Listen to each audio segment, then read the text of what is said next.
Hello everyone and welcome to the first newsletter for Term 2. A warm welcome back to all students and families. I hope you had the opportunity to spend time together and celebrate Easter. We know that the core message of the Easter story is the triumph of hope over despair as we reflect on the sacrifice of the crucifixion and the joy of the resurrection. In Australia, around the same time each year as Easter, we celebrate Anzac Day. Last Friday, I had the privilege of attending our college Anzac ceremonies at both Westcourt and Edmund Rice campuses. While secular in nature, Anzac ceremonies, including the dawn service, have a deep spiritual significance that resonates for us as a Catholic school in the Edmund Rice tradition. And without diminishing the theological significance of Easter, there are certainly many similarities with Anzac Day.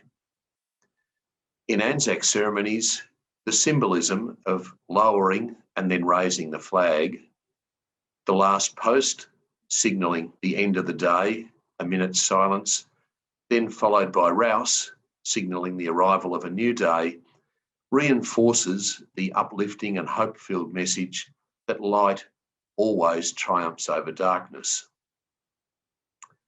The person responsible for the first Anzac Day service was an Anglican priest named David Garland. In 1916, he suggested that we needed an All Souls Day for Australia to commemorate the human losses suffered at Gallipoli. He made clear that any service must be accessible to people of all faiths and denominations, otherwise it wouldn't be worth observing. And I guess over 100 years later, we'd have to conclude that his vision has been very, very successfully realised.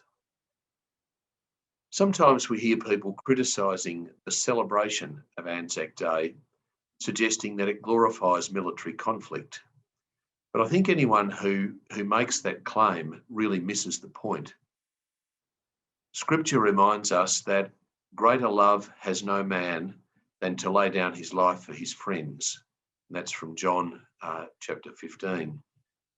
Whether we refer to the Easter story or the commemorations of Anzac Day, what we're really doing is recognising sacrifice and celebrating the love that makes that sacrifice possible. So essentially, at the core of the commemoration of both events is love. The other significant events that occurs at St Joseph's around this time each year is Edmund Rice Day. This Friday, the college leaders are asking a relatively small sacrifice from each student in the school. If each boy sacrifices a minimum of $30 and each family $50, we will reach our target of $50,000. This amount will change and save the lives of young people in Uganda and Timor-Leste. I must say I'm astounded each year at a small proportion of boys who choose not to attend school on Edmund Rice Day. And I'm even more astounded that sometimes they do so with the approval of their parents.